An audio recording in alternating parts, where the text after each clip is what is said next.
Crime, action, suspense का dose अगर आप लोग ज्यादा बढ़ा दें तो किसी भी मूवी की सेहत पे कोई भी असर नहीं पड़ता है। लेकिन अगर क्राइम, सस्पेंस और थ्रिल स्टोरी के साथ जस्टिस नहीं करता है तो ऑडियंस उसके साथ इंगेज भी नहीं कर पाती है। एंड आप लोगों ने कई ऐसी फिल्में देखी होगी जिसके अंदर अननेसेसरी का एक्शन डाल रखा है, बट आज की जो लिस्ट है इसके अंदर आपको हर चीज सही मात्रा में मिलेगी और ये सारी मूवीज आप लोगों को एक ही प्लेटफॉर्म पर मिल जाएगी। तो इनको देखने के लिए आप लोगों को इधर उधर भागने की कोई जरूरत नहीं है। ये सारी मूवी आप लोगों को लायंसगेट प्ले पर देखने को मिलेगी। तो ज्यादा देर ना करते हुए आज की इस लिस्ट को स्टार्ट करते हैं।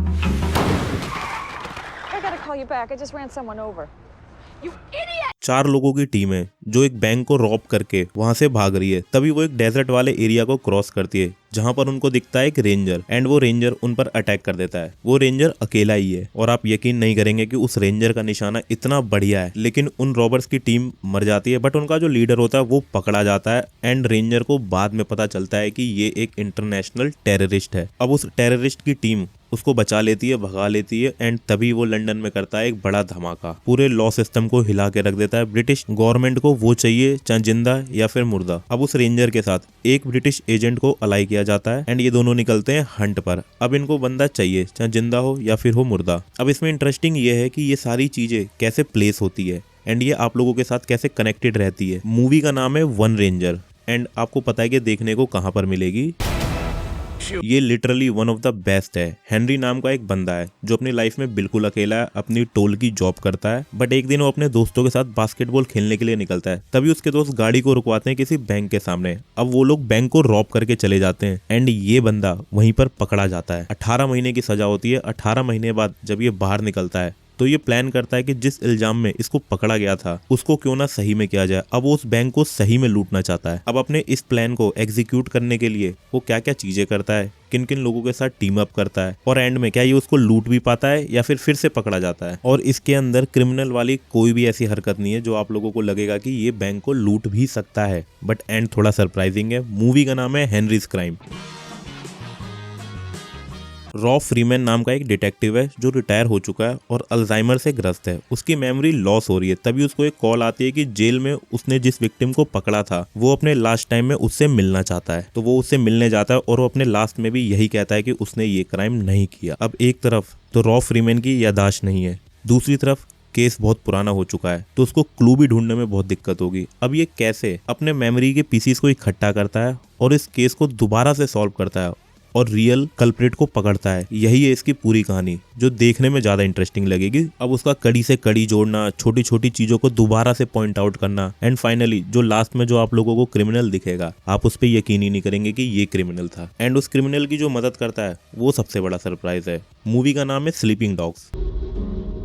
एलेक्स लुइस नाम का एक कॉन्ट्रैक्ट किलर है जो अल्जाइमर की अर्ली स्टेज पर है। वो अपना अल्जाइमर और किलिंग दोनों को एंजॉय कर रहा है। वहीं दूसरी तरफ एफबीआई एक चाइल्ड ट्रैफिकर को पकड़ने जाती है एंड उससे वो मर जाता है। अब उस कॉन्ट्रैक्ट किलर और एफबीआई के पास आपस में क्रॉस तब होते हैं जब उस कॉन्ट्रैक्ट किलर के पास उस चाइल्ड ट्रैफिकर की बेटी की किलिंग का कॉन्ट्रैक्ट आता है, लेकिन वो इस कॉन्ट्रैक्ट को करने से मना कर देता है। बट नेक्स्ट डे वो न्यूज पर देखता है कि उसकी किलिंग हो चुकी है और किसी और ने उसको मार दिया है एंड उसकी लाइफ भी अब डेंजर में है। तो उस कॉन्ट्रैक्ट किलर के नाम का ही कॉन्ट्रैक्ट निकल जाता है। अब इस किलर के पास 3 प्रॉब्लम है सबसे बड़ी। एक तो उसकी याददाश्त जाती जा रही है, दूसरी तरफ उसको उस बच्ची के कातिल का बदला भी लेना है और तीसरी तरफ उसको एफबीआई से भी बचना है। अब ये तीनों कामों को वो अंजाम कैसे देता है ये आप लोगों को मूवी देखकर समझ आएगा। मूवी का नाम है मेमोरी एंड ये स्टोरी सुनने से ज्यादा आप लोगों को देखने में इंटरेस्टिंग लगेगी कि ये चीजें होती कैसे।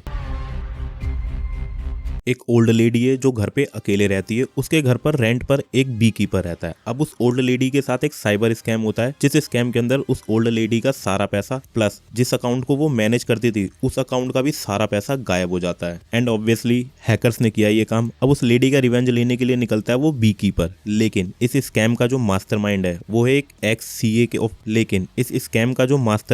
वो बेटा है एक एक्स सीआईए ऑफिशियल का जो रिटायर हो चुका है और बी कीपर सीआईए के सबसे ब्रूटल असैसिन का कोड नेम होता है। और इसके अंदर एक डायलॉग है कि अगर बी कीपर ने बोला है वो तुम्हें मार देगा तो इसका मतलब तुम्हें कोई नहीं बचा सकता। तो बी कीपर की पावर का अंदाजा आप इस डायलॉग से लगा लो। एंड उस बी कीपर का एक सिंपल सा तरीका है, वो जहां जाता है मारता है, खत्म करता है, टास्क कंप्लीट। जितना ये चीज सुनने में इंटरेस्टिंग लग रही है उससे कई ज्यादा आप लोगों को देखने में इंटरेस्टिंग लगेगी क्योंकि कहानी इतनी भी सीधी नहीं चलती है। मूवी का नाम है the bee keeper.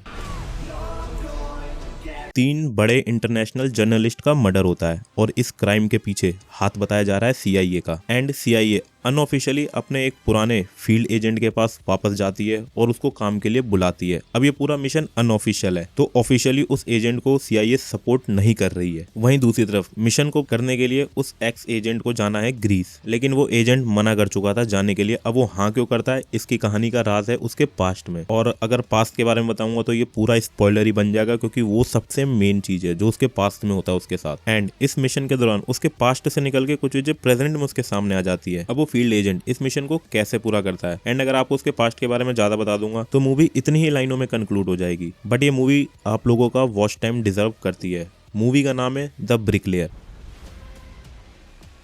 List complete हो चुकी है एंड ये सारी फिल्में आप लोगों को लायंसगेट प्ले पर देखने को मिल जाएगी। और इन सब के अंदर आप लोगों को एक चीज सबसे बढ़िया मिलेगी कि इसके अंदर आप लोगों को एक्शन, क्राइम, थ्रिल, मिस्ट्री, ये सारी चीजें ज्यादा ओवरडोज में नहीं मिलेगी, लिमिटेड मिलेगी एंड देखने में काफी एंटरटेनिंग लगेगी। और हेनरी क्राइम मेरी फेवरेट है, और अगर आप लोगों ने वो नहीं देखे तो उसको जरूर ट्राई करना, वो आप लोगों की भी फेवरेट बन जाएगी। और अगर इनमें से कोई मूवी आप लोगों ने देख रखी है तो यार कमेंट करके बताना क्या ये मूवी डिजर्व करती है लिस्ट में रहना। और अगर आप लोगों को वीडियो सही लगी हो तो वीडियो को लाइक और चैनल को सब्सक्राइब जरूर करें। And see you in next.